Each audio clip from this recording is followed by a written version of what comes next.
নমস্কার, আমি কৃষ্ণনগর লোকসভা কেন্দ্রের তৃণমূল কংগ্রেসের সাংসদ মহুয়া মৈত্র বলছি। গতকাল মঙ্গলবার রাত্রি 11টা নাগাদ হঠাৎ আমাকে বহু লোক ফোন করতে আরম্ভ করে যে তারা যখন নির্বাচন কমিশনের ওয়েবসাইটে গিয়ে নিজের এপিক নাম্বার দিয়ে চেক করছে, তখন দেখা যাচ্ছে সবাই বিচারাধীন, সবাই আন্ডার অ্যাডজুডিকেশন। অথচ 28শে ফেব্রুয়ারি যে ফাইনাল লিস্ট প্রকাশ হয়েছিল, এই ভোটাররা ক্লিয়ার ছিল, ওকে ছিল। আমি তখন নিজেই ইসিআই ওয়েবসাইটে গিয়ে আমার নিজের এপিক নাম্বার নিয়ে যখন দেখলাম আমিও বিচারাধীন।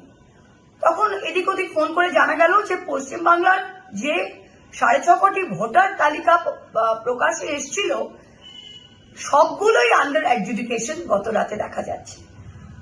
আতঙ্কে ভয়ে মানুষ এদিক ওদিক ফোন করছে, কি করবে জানে না, কোনো প্রশ্নের উত্তরই আমরা পাচ্ছি না।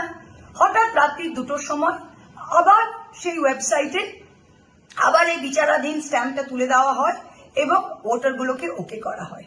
তো আমি নির্বাচন কমিশন এবং নির্বাচন কমিশনার জ্ঞানেশ কুমারকে জিজ্ঞাসা করতে চাই যে আপনারা যে এই ওয়েবসাইটটা চালাচ্ছেন, এই যে সফটওয়্যারটা ইউজ করছেন, এটা তো আমাদের টাকায়, হাজারো কোটি টাকা ট্যাক্স পেয়ারদের টাকা নিয়ে আপনারা নির্বাচন কমিশন চালাচ্ছেন, আপনারা এই সফটওয়্যারটা ইউজ করছেন।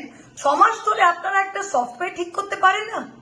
এই টেকনিক্যাল এরারের জন্য কত মানুষ ভয়ে আতঙ্কে তাদের কি অবস্থা হয়েছে।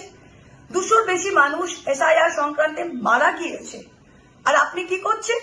আপনি বিহারের বিজেপির জামাই জয়ন্ত কান্ত, বিজেপি নেত্রীর হাজবেন্ড, তাকে বিহার লাগোয়া জেলা মালদায় পুলিশ অবজারভারকে করে নিয়ে এসছেন। লজ্জা করে না? আপনি বাঁকুড়ায়, আপনি কি অন্ধ?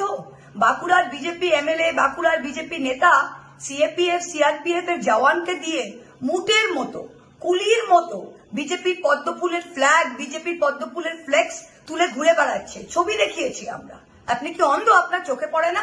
আপনি আমাদের টেক ডাউন নোটিশ পাঠাচ্ছেন। আপনারা কি আরম্ভ করেছেন? যাই করুন জ্ঞানেশ কুমার, যাই করুক বিজেপি, আর যাই করুক নির্বাচন কমিশন, ফিরবে কিন্তু তৃণমূল কংগ্রেসই। নমস্কার, দেখে রাখবেন।